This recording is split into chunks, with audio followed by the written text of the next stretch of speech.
Aurore, comment savoir ce qu'on recherche vraiment en amour?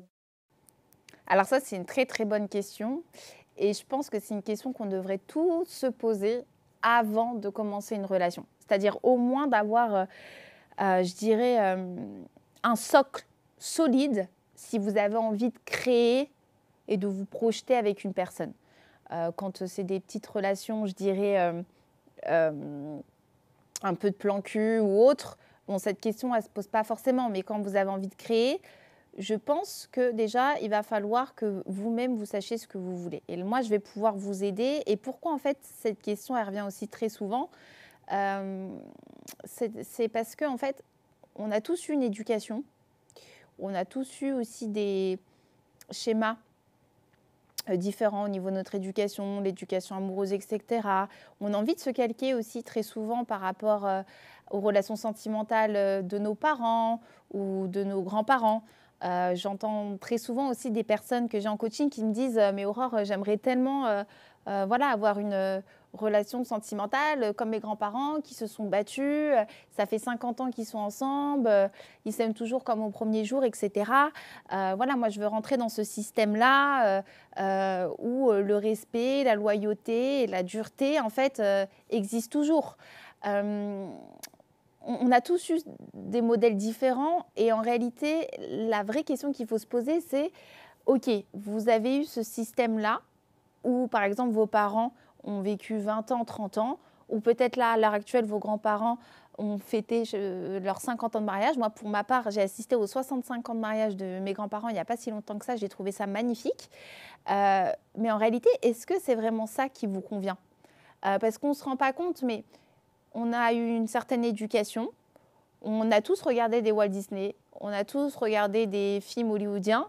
Donc, on s'est tous fait aussi un petit peu endoctriner en fait. Mais ce qui est normal parce qu'on fait confiance à notre socle, le socle avec qui on a vécu une grande partie de notre vie, notre première partie de vie, donc c'est-à-dire avec nos parents et nos grands-parents, mais on n'a pas eu forcément aussi nos expériences personnelles. Et en fait, je dirais très souvent on a envie de reproduire ce schéma-là, mais en réalité, est-ce que ce schéma-là, c'est un schéma qui vous correspond? Elle est là la vraie réalité. Donc c'est pour ça que ça a faussé aussi un petit peu les attentes en amour et qu'est-ce qu'on recherche réellement en amour. Parce que pour la plupart des personnes, je dirais, on a voulu refaire le schéma qu'on nous a instruit naturellement. Et c'est bien pour ça aussi qu'il y a eu beaucoup de divorces et qu'il y a encore toujours beaucoup de divorces. Parce que tout simplement, on a voulu suivre le chemin sans vraiment se poser la question, est-ce que j'ai vraiment envie de ça? Est-ce que j'ai vraiment envie de mettre en couple, d'avoir un enfant tout de suite, ou de me marier avant, d'avoir un enfant, puis après avoir la maison, puis après pouvoir évoluer au niveau du travail? Parce que mon père, ma mère, mes grands-parents ont fait pareil, parce que dans les Disney, ça se passe comme ça, on nous alimente un peu de, je dirais, de paillettes, en fait, par rapport à l'amour. Pareil pour les films hollywoodiens, pareil par rapport au réseau. En fait, on se fait beaucoup influencer de manière consciente ou inconsciente, et c'est ce qui nous fausse réellement notre vraie recherche sur l'amour, où ça ne nous incite pas réellement à nous poser des questions parce qu'on a fait confiance, parce qu'on fait confiance à nos parents naturellement, on fait confiance à nos grands-parents naturellement, mais en réalité, on n'a jamais été dans leur couple. On n'a jamais été face à leurs conflits. On n'a jamais été face à leurs étapes. Donc on reproduit un schéma dont on n'a aucune information en réalité. Et moi, je pense que c'est super important que pour vraiment rechercher ce que vous voulez en amour et quel type de relation vous voulez entretenir, parce qu'il n'y a pas de tard à se dire, bon bah moi, par exemple, ma sœur, elle s'est mariée à 25 ans, elle a eu son enfant à 30 ans et à 35 ans, elle a eu sa maison. Je me sens un peu dévalorisée parce que moi, je n'ai pas fait ce schéma-là, donc je ne vais pas rentrer dans le cadre de ma famille. Donc vous allez essayer de rentrer dans le cadre, dans ce sentiment dans ce cercle d'appartenance que vous avez depuis tout jeune. Et pour éviter de vous faire juger, vous allez appliquer quelque chose qui n'est peut-être pas votre envie. Et donc après va arriver en fait la frustration. Et ça, je le retrouve dans beaucoup de mes coachings. Hein. Des personnes qui se comparent énormément à leurs frères et sœurs, à leurs amis, à leurs schémas qu'ils ont eus.